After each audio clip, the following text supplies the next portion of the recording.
So I'm going to take, and just for fun, let's look at what was talked about between chapter 13 and chapter 14 and see if any of this applies to today. To some of the medical patents that you have right now in the number 666. That's right. So I've got a bunch of patents I was awarded over the years, and that's pretty great. You've read the patents, the medical patents that you're about to talk about. That's right. And this particular patent has about 148 pages. So let's take a look at this, and maybe the camera will follow along to a couple things. I want to talk about DNA first as a backdrop. Okay.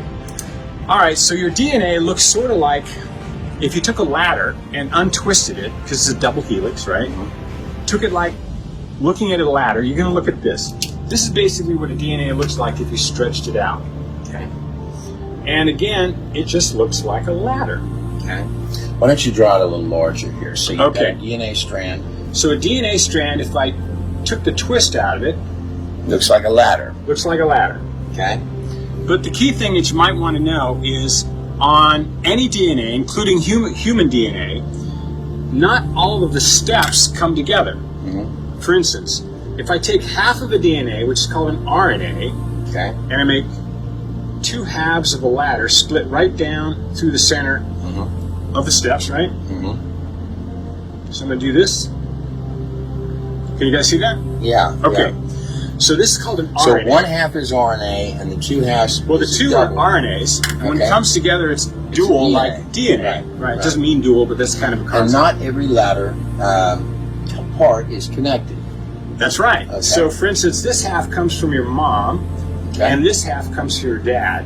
And each of those two halves have 72,000 steps. Mm-hmm. And when they come together, only certain ones in a particular order that repeats is connected. Right. Okay, so 5, 6, and 5. That's right. 10, so 5, 6, and 5. 5, 6, 5. Now these are the letters that are connected. These are the ones that are connected. So we'll skip 10, and then the next the one. 10th one, and then go to the fifth one, and then the 6th one, and then the 5th, and that repeats over and over and over. Over and over again. In human DNA. Now, let's say you're a frog, it might be 4343. Or something, yes. Whatever. So we can look at a DNA and seeing how that repeating pattern works. Now remember, our Father said, "My name holds you together." Yeah. That's kind of amazing. Well, 10 would be Yod, and 5 would be Hey, and 6 would be Vav, and 5 would be Hey. So this is Yod, Hey, Vav, Hey. Yahweh. It's the repeating number in every strand of DNA in a human body. In a human body. That's pretty amazing, right? So knowing that Hebrew letters are also numbers and also symbols, they're a picture. This literally is his name being repeated in your DNA, and a lot of people are learning that. So let's say I'm reading this one particular patent, and they're saying, okay, here's the problem. The problem is you're a double helix. We need to fix that. Now, what he's talking about is some of the current medical patents. I'm going to be careful how I phrase that Mike has read, and what they view as a problem is what they actually fundamentally view as a problem is what others that I've heard that have complained about things in farming that they're forced to do with their animals, that the way God made things is actually being viewed as a problem in many instances of your sciences. So what he's about to describe is that your ladder there with the Yod, Hey, Vav, Hey repeating itself, there are elements of your science, in this instance, probably medical science, that view that as a problem, that God's name is written in your DNA. And more than that, they want to do what to it, Mike? Okay, so I'm going to rephrase this. Over here, I said, this is your mom, M, and this is your dad. So just for fun, I'll just change it a little bit and say a mom and a father. Okay. One father, mother and father. Mm-hmm. They want to change it to sort of a mother RNA and a father, and then a second secret father, a second RNA. So there's 3 RNA strands instead of 2. So if he was to put it together like a ladder, it would look like this. Now, of course, not all the steps go together, but now it's a triple helix.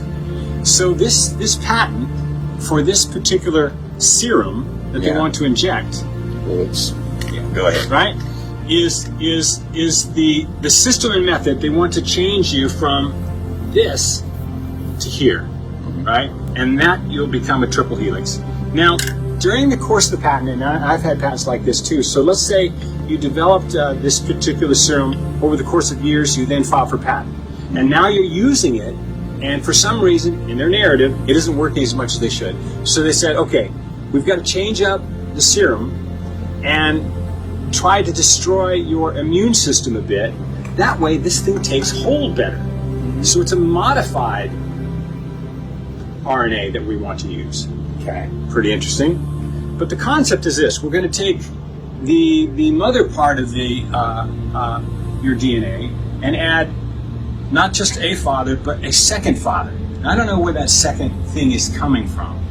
But the way they say it is you got one guy here, and then we're going to put another guy behind this guy. that's generally not good. But It's generally not the concept I want to be involved with. But, right. Now, this is what's really interesting. They're then, in the patent, changing the numeric code from 10565 to 105,666. On that other father, 10-5 and 666. That's right. So repeating pattern of 105,666, 105,666. You know, for me, Right. I think it'd be more comfortable if it was like 777 Right. or 333. Right. You know, why is that there? All right. So that's what they want to change you into. You then are not actually human. Right. So when I look at a patent or I file a patent, you also file different things in the notes that are citations of other patents Right. that tie or relate to this. Yeah. And in this example, they're using it as a way that they would have patent rights over you, who they have changed to this, not being an American or a person or a human, but being something that they actually have patent rights and ownership over you. Yeah. Really interesting. Now, let's look at Revelation, all right? Yeah. Okay, so remember I said chapter 13, it talks about there's a group of people that want to get their salvation from the second beast, or even said differently, from man, not from God. Yeah. And it says you can notice this because that particular group will be identified by a number, but it doesn't give a straightaway number, right? It goes 600,